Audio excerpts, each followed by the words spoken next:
보시면 63페이지부터 이제 회계의 개념의 마지막 부분이 되겠는데요. 현금 흐름표와 자본 변동표. 자, 현금 흐름표와 자본 변동표 모두 재무제표로 해당이 됩니다. 재무제표에 해당되는 보고서예요. 그러면 현금 흐름표라는 보고서는 우리가 작성 방법은 시험에 나오지 않는다 그랬습니다. 하지만 현금 흐름표에서 혹시 이론에서 가끔가다 한 문제씩 나오는데 나올 수 있는 내용은 여기 있는 내용만 여러분이 알아두시면 되는데요. 현금 흐름표는 일정 기간 동안 기업의 현금 유입과 현금 유출에 대한 정보를 제공하는 재무제표라는 거고요. 그러면 이거를 어떻게 나누어서 보고하느냐 하면은 현금 흐름표는 영업활동을 위한 현금의 흐름과 투자 활동에 관한 현금의 흐름,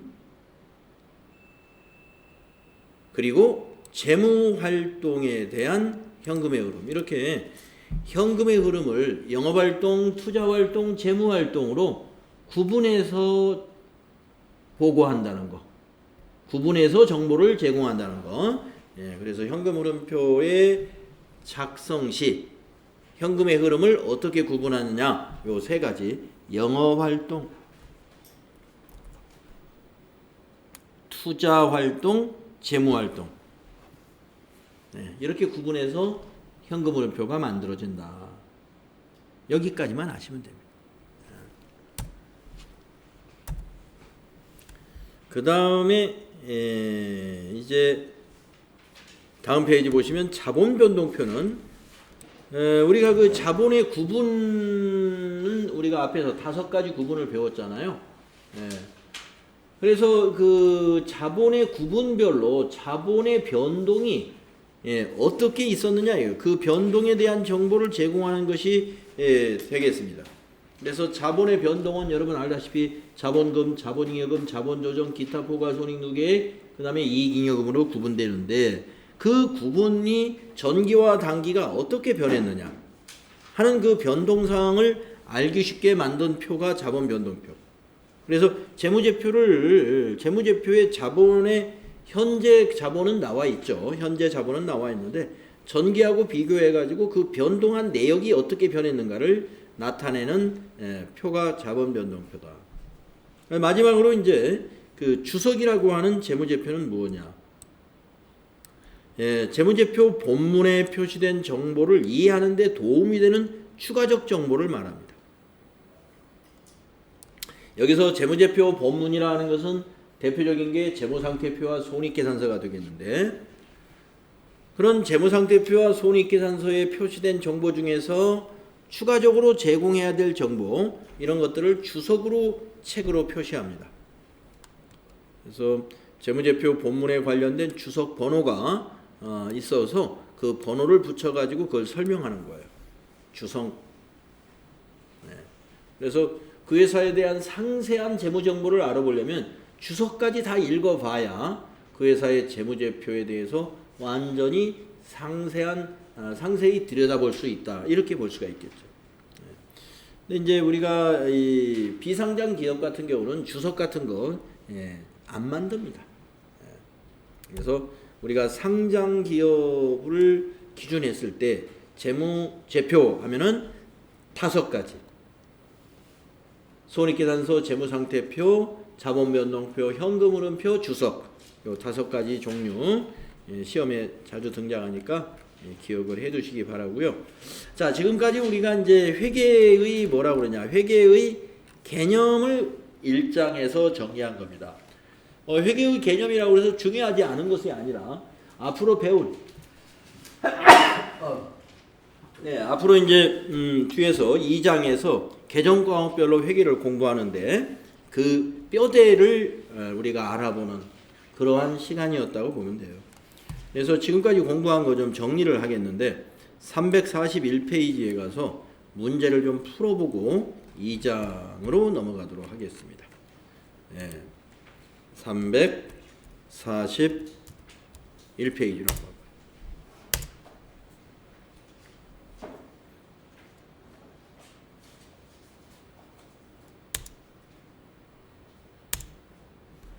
341페이지.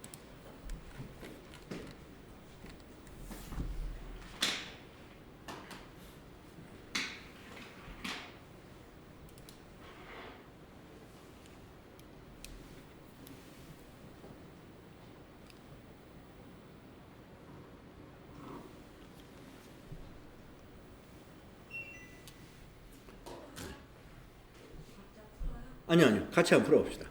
네. 자, 1번 한번 볼까요? 다음 중 회계의 기본 목적을 가장 잘 설명한 것은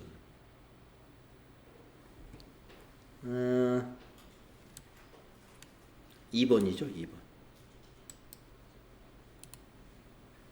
1번은 단순히 장부 정리하는 거다. 그럴 리가 없겠고요. 3번은 과세표준 결정이 주된 목적이다. 이거는 세무회계를 말하는 겁니다. 재무회계가 아니라. 세금 내기 위해서 이건 하는 거고. 그래서 이건 2번이 가장 회계의 기본 목적을 잘 설명했다고 볼 수 있어요. 기업의 다양한 이해관계자의 의사결정에 유용하고 적정한 정보를 제공하는 것이다. 다음에 2번은 재무회계의 목적으로 옳지 않은 거. 재무회계의 목적으로 옳지 않은 거. 1번은 기업의 재무상태, 경영성과 및 재무상태 변동에 대한 정보를 제공하는 것. 맞죠? 기업의 경영자만을 위해 기업의 경제적 거래 결과를 화폐로 측정하는 것. 이게 틀렸네요. 우리가 재무회계의 목적은요, 우리 외부 회계 정보 이용자들에게 다 제공이 됩니다. 재무회계는. 네. 그래서 정해진 기준에 의해서 회계 처리를 하잖아요. 경영자만을 위한 회계는 그 재무회계가 아니라 원가관리회계죠. 원가관리회계. 그래서 2번이 틀렸네요. 경영자만을 위한 회계는 아니다. 3번 기업의 이해관계자에게 의사결정을 위한 회계정보를 제공하는 것 맞고 4번 경영자의 수탁책임 평가에 유용한 정보를 제공하는 것이다. 그렇죠? 우리 회계의 목적 중에 경영자의 수탁책임을 나타내는 것이 하나의 목적이었습니다. 그 다음에 3번은 옳지 않은 것은 재무보고의 목적은 회계정보 이용자가 합리적인 판단을 할 수 있도록 유용한 정보를 제공하는 데 있다. 맞았고 가장 중요한 회계정보의 질적 특성은 목적, 적합성과 신뢰성이다. 맞았고요. 재무제표를 작성하고 보고할 1차적인 책임은 기업의 경영자에게 있다. 최종 책임도 1차적 책임도 모두 경영자에게 있어요. 맞았고요. 4번 재무회계는 내부 정보 이용자인 경영자의 경영활동에 필요한 재무정보를 생성시키고 이를 분석하는 것을 주요 목적으로 한다.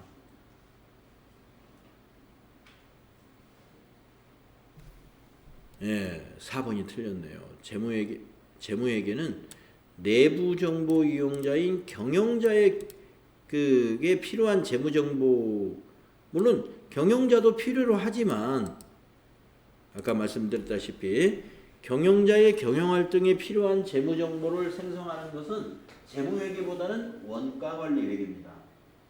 그렇다고 해서 경영자가 재무회계 자료를 안 보는 게 아니에요. 이거 매우 중요해요. 왜냐하면 자기 실적을 평가하는 거니까 이게.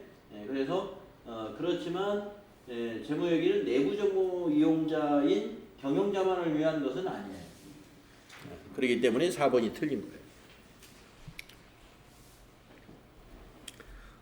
이렇게 이제 이론 시험이 여러분 필기 문제가 FAT 1급에서 15문제, TAT 2급에서도 15문제가 나오는데 그 이론 문제라는 것이 이렇게 사지선다식으로 이렇게 나오는 거예요. 그래서 TAT 2급은 조금 더 깊이 있게 문제가 나오는 거고 FAT 1급은 좀 쉽게 이렇게 나온다. 그다음에 4번 다음 중 재무제표 정보의 특성과 한계에 대한 설명으로 옳지 않은 것을. 재무제표는 화폐 단위로 측정된 정보를 주로 제공한다. 그렇죠. 2번 재무제표는 대부분 과거에 발생한 거래나 사건에 대한 정보를 나타낸다. 네, 대부분 과거에 발생한 거래를 가지고 회계 처리합니다. 네. 그 다음에 3번 재무제표는 추정에 의한 측정치는 포함되지 않는다. 이게 틀렸네요.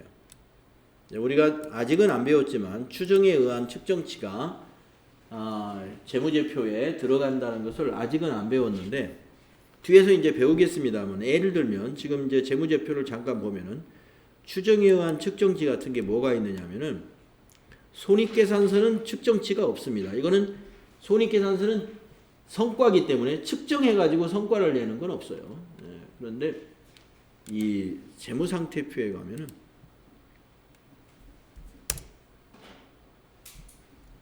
측정에 의한 것들이 예를 들면 이런 것들이에요. 대손충당금, 여기 대손충당금 이런 것들, 예. 측정이죠, 측정. 대손충당금은 이제 받을 수 없는 돈을 말하거든요. 받을 수 없다는 건 앞으로 받을 수 없을 것 같다는 것이지 확실한 건 아닙니다. 받을 수 없었던 것이 받아지는 경우도 있어요. 상대방 거래처 상황이 좋아져가지고. 그 다음에 이제 당좌자산에서만 그런 게 아니라 유형자산에서도 감가상각이라고 하는 거 있잖아요. 감가상각 누계액, 이 차에 100만 원만큼을 감가상각을 했다는 건데 그럼 정말 이 차가 100만 원만큼 가치가 정확하게 가치가 감소한 것이냐? 어디까지나 저건 가정하고 추정해서 하는 거예요. 정확한 건 아니에요. 그래서 우리가 가장 정확한 것은 뭐 돈을 주고받고 거래를 했다든가 이런 것이 정확한 거지 추정치가 약간 들어 있습니다. 그래서 여기 우리가 회계 정보는 대부분은 다 과거에 발생한 거래를 가지고 회계 처리하는 게 맞습니다만은 3번에서는 추정에 의한 측정치는 전혀 없다 이거였어요. 전혀 없다. 포함되지 않는다 했으니까 이게 틀린 거예요. 일부 있습니다.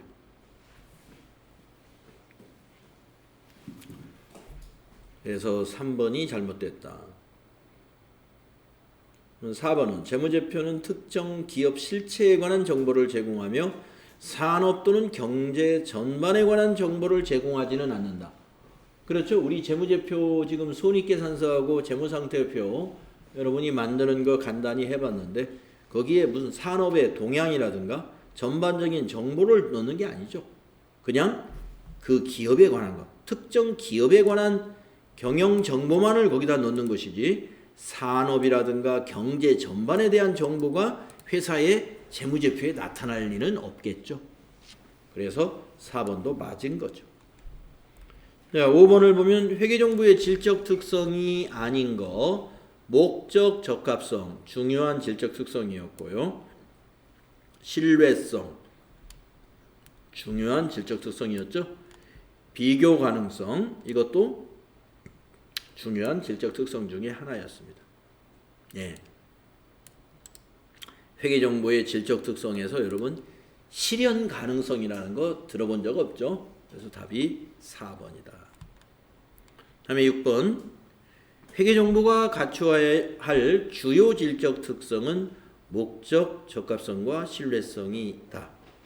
다음 중 목적 적합성과 가장 관련이 높은 것은 우리가 목적 적합성을 공부할 때 세 가지 예피적을 기억하셔야 된다. 예측가치, 피드백가치, 적시성. 그게 핵심 내용이었죠. 네, 보니까 2번이 있네요. 적시성. 목적 적합성과 관련된 거 적시성 하나 있네요. 그래서 2번이 답이 되는 거예요. 그 다음에 7번은 회계정보가 갖추어야 할 주요 질적 특성은 목적 적합성과 신뢰성이다. 다음 중 신뢰성의 하위 질적 특성으로 옳은 거. 자, 신뢰성은 세 가지가 이것도 있죠. 표, 검, 중. 표현의 충실성, 검증 가능성, 중립성 요 세 가지가 해당이 되었었는데 여기 표현의 충실성이 있네요. 그래서 신뢰성의 하위질 특성 옳은 거 2번 표현의 충실성이다. 이렇게 답을 찾을 수 있겠습니다. 그 다음에 8번 다음 중 회계 정보가 신뢰성을 갖추기 위하여 가져야 할 질적 특성에 대한 설명으로 옳지 않은 것은 신뢰성을 설명한 것으로 옳지 않은 것이다 이 말이죠. 옳지 않은 것을 찾아봐라. 자, 1번 회계 정보는 객관적으로 검증 가능해야 한다. 네, 신뢰성의 검증 가능성이라는 게 있었죠. 표검증 중에 하나 있잖아요. 검증 가능성. 네, 1번은 맞고 2번 회계 정보는 예측 가치와 피드백 가치를 가져야 한다. 맞긴 맞지만 이건 이 문제에서는 이게 답이에요. 왜냐? 이거는 신뢰성에 관한 설명이 아니라 예측 가치, 피드백 가치는 목적 적합성에 관련된 것이죠. 그렇기 때문에 2번이 옳지 않다. 그 3번은 회계 정보는 중립적이어야 한다. 중립성이니까 신뢰성하고 관련이 있는 것이고 4번은 회계 정보는 경제적 거래와 사건을 충실히 표현하고 있어야 된다. 표현의 충실성. 네, 표현의 충실성이 여기에 해당이 되죠. 네, 그러니까 2번이 답인 게 맞다. 다음에 9번은 다음이 설명하고 있는 회계 정보의 질적 특성으로 옳은 것은 그랬네요. 자, 회계 정보는 정보 이용자가 기업 실체의 과거, 현재 또는 미래 사건의 결과에 대한 예측을 하는 데 도움이 되거나 또는 그 사건의 결과에 대한 정보 이용자의 당초 기대치를 확인 또는 수정할 수 있게 함으로써 의사결정의 차이를 가져올 수 있어야 한다. 예, 목적 적합성 설명하는 거. 예.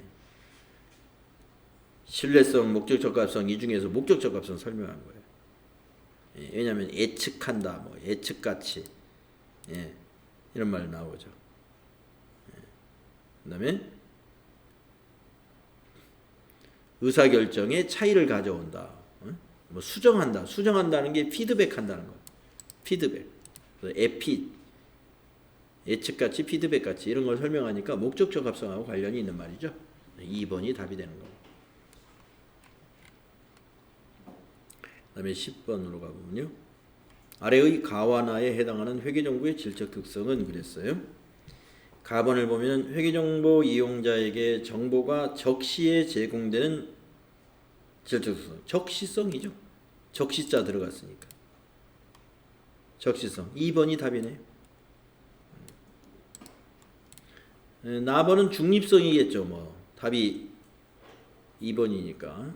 의도된 결과를 유도할 목적으로 재무제표에 특정 정보를 표시함으로써 정보 이용자의 의사결정이나 판단에 영향을 미치지 않는 질적 특성을 중립성이라고 그러죠. 중립성.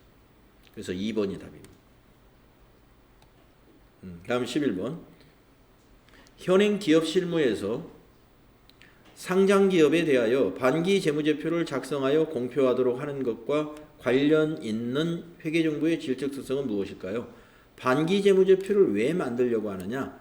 예, 예측이 가능하도록 적시에 정보를 제공하라는 것이죠. 그래서 1번 적시성입니다. 적시성과 관련이 있습니다. 반기 재무제표는 적시성 때문이다. 다음 12번.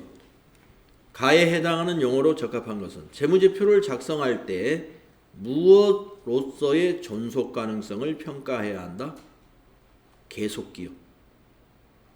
존속이니까 계속 기업이 존속해야죠. 예, 그래서 감가상각 같은 것을 우리가 할 수 있는 거죠.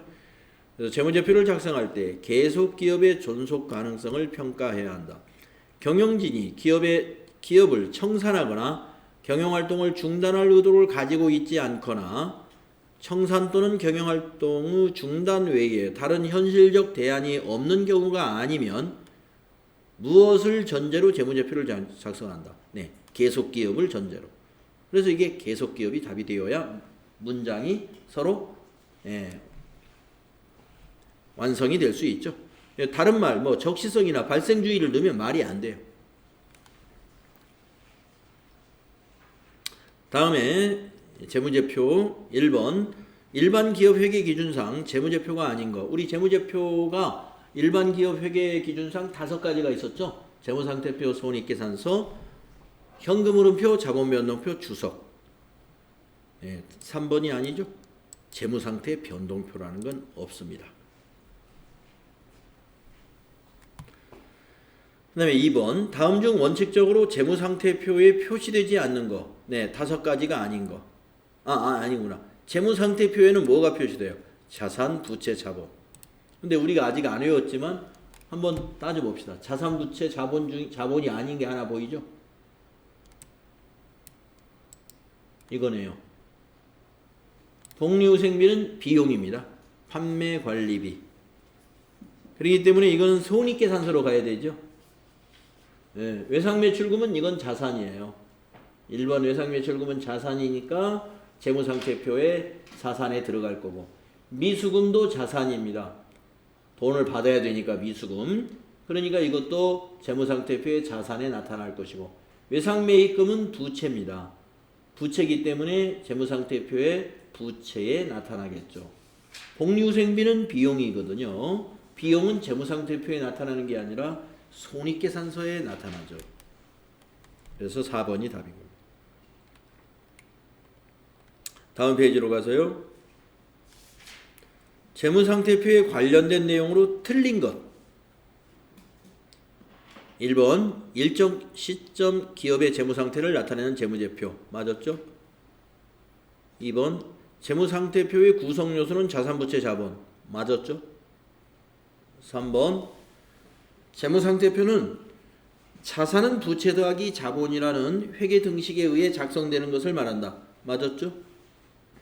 4번 일반 기업 회계 기준에서는 재무상태표만 비교식으로 작성하도록 규정하고 있다.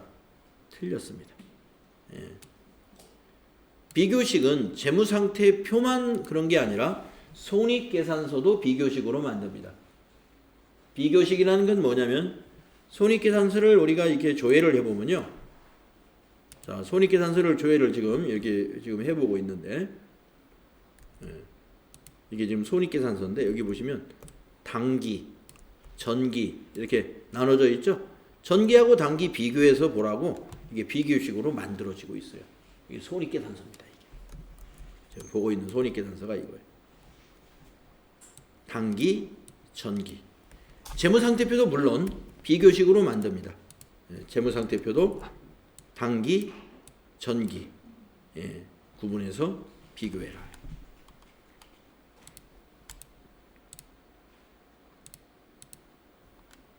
다음에 4번은요.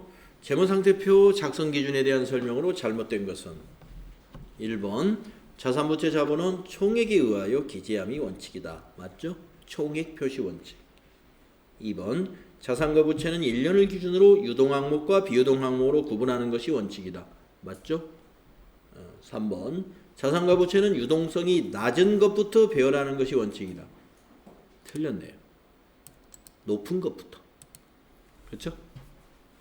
유동성 배열의 원칙이라는 게 자산과 부채를 표시할 때는 유동성이 높은 것부터 배열한다 하는 기준이 있었죠. 3번이 틀렸구나. 다음에 5번 다음 중 재무상태표 작성 기준에 대한 설명으로 옳은 것은?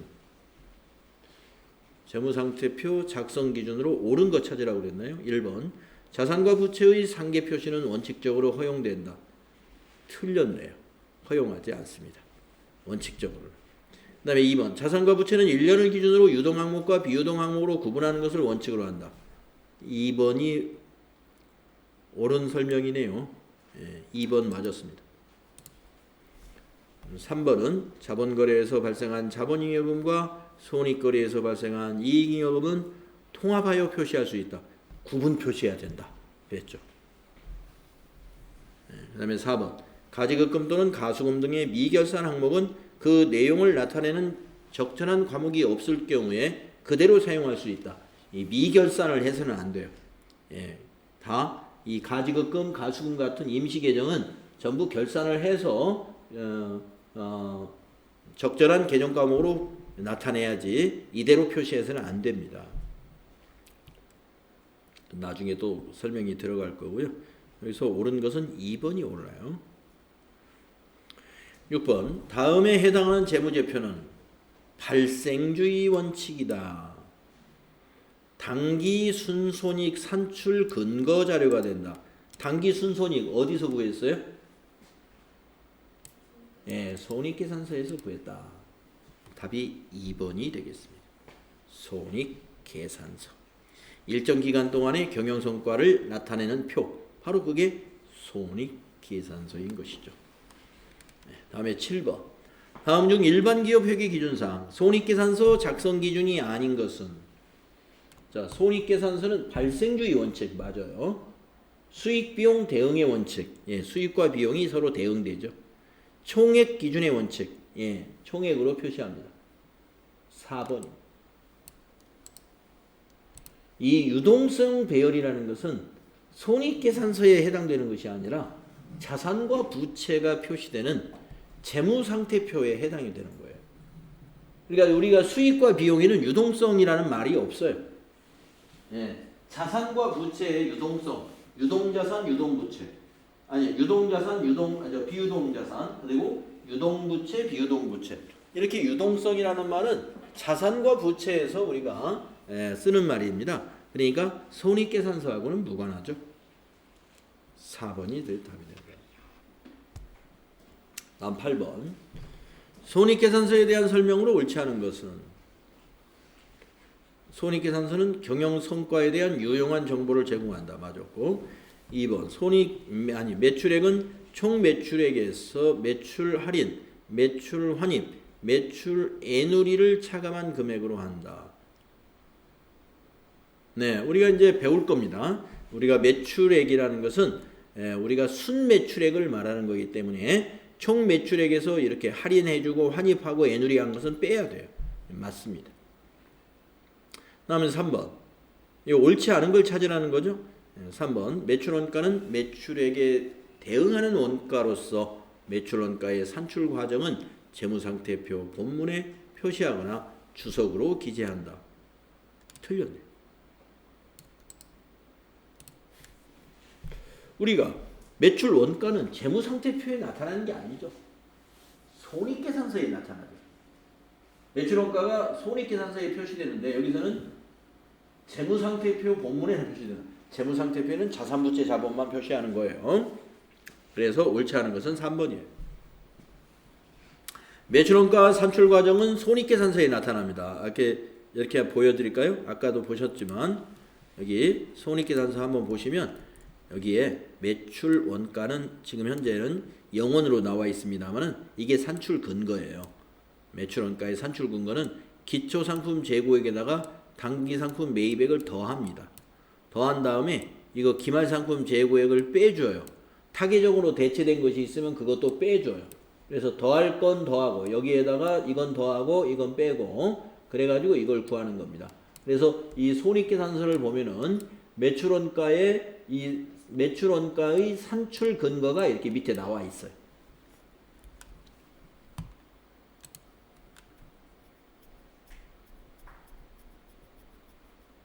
그 다음에 9번을 보면요. 손익계산서에 대한 설명으로 틀린 것은 1번. 일정 기간 동안 기업의 경영성과에 대한 정보 맞았죠. 2번. 판매비와 관리비는 제품, 상품 등의 판매 활동과 기업의 관리 활동에서 발생하는 비용으로서 매출원가에 속하지 아니하는 모든 영업비용을 포함한다. 아까 그렇게 설명했었죠. 3번. 매출 원가는 제품, 상품 등의 매출액에 대응되는 원가로서 판매된 제품이나 상품 등에 대한 제조원가 또는 매입원가가 매출원가가 되는 거예요. 맞아요. 4번. 영업의 비용은 기업의 주된 영업활동이 아닌 활동으로부터 발생한 비용과 차손으로서 기부금, 접대비 등이 이에 해당한다. 이게 틀렸네요. 접대비는 판매 활동과 관련되기 때문에 판매비와 관리비인 것입니다. 영업의 비용이 아닙니다. 하지만 기부금은 영업의 비용이 맞아요.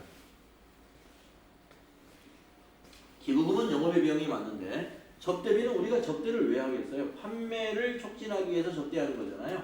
그래서 접대비는 영업의 비용으로 보지 않고 판매비와 관리비로 분류한다는 것이죠. 그래서 4번이 틀린 것입니다. 다음이 10번. 손익계산서에 대한 설명으로 옳지 않은 것은? 자, 손익계산서는 일정 기간에 대한 기업 실체의 경영성과에 대한 정보 맞죠? 2번. 손익계산서는 경영성과를 나타낼 뿐만 아니라 기업의 미래 현금 흐름과 수익 창출 능력 등의 예측에 유용한 정보를 제공하죠? 예, 맞아요. 3번. 영업의 비용은 기업의 주된 활동이 아닌 활동으로부터 발생한 비용과 차손으로서 법인세 비용을 포함한다? 틀렸네요. 법인세 비용은 영업의 비용이 아니라 별도의 비용이죠. 다른 항목으로 구분되어 있죠. 여러분 손익계산서 우리 암기하라고 제가 제시한 것 중에 법인세 비용은 영업의 비용 말고 따로 나와 있습니다. 영업의 비용에 포함된 것은 이자 비용이라든가 유형자산 처분 손실이라든가 이런 것이 영업의 비용이에요. 그래서 법인세 비용을 영업의 비용이라고 하진 않아요. 그래서 3번이 잘못됐다. 수익과 비용은 각각 총액으로 표시하는 것을 원칙으로 한다. 자산과 부채도 총액으로 표시하는 게 원칙. 수익과 비용도 총액으로 표시하는 게 원칙. 다음 11번. 다음 중 자본에 대한 설명으로 옳지 않은 것은? 자본금은 법정 자본금으로서 주당 액면금액의 발행 주식수를 곱한 것이다. 네, 자본금이라는 것은 액면금액을 발행 주식수로 곱하면 액면금액의 합계가 나오겠죠. 네, 맞습니다. 2번. 주식발행 초과금, 자기주식 처분이, 감자차익 등은 자본 조정으로 분류된다. 이거 틀렸네요. 자, 초과금, 처분이익, 감자차익 전부 이익 본 거 아니에요? 주주와의 거래에서 이익을 본 것들입니다. 이익을 본 것은 자본 조정이 아니라 자본 잉여금이죠. 자본 잉여금이다. 그래서 2번이 옳지 않은 겁니다. 3번은 배당 건설 이자, 자기주식, 주식 매수 선택권, 출자 전환 채무 등은 자본 조정으로 분류한다. 3번은 맞아요. 4번에 매도관행증권 평가 손익, 해외 사업 환산 손익 및 현금 흐름 위험 회피 파생 상품 평가 손익 등은 기타 포괄 손익 누계액으로 분류한다. 이렇게 이상하게 생긴 거 전부 다 기타 포괄 손익 누계액이었죠? 네, 평가 손익. 2번이 틀렸다. 네. 그래서 여기 지금 11번까지 여기까지가 우리가 지금 회계의 개념, 또 순환 과정까지 공부한 내용을 한번 점검해 본 것이라고 보시면 되고요. 이렇게 뒤로 왔다 갔다 하면서 문제 풀어가면서 앞에서 공부한 것들을 정리하는 그런 식으로 진행이 될 겁니다.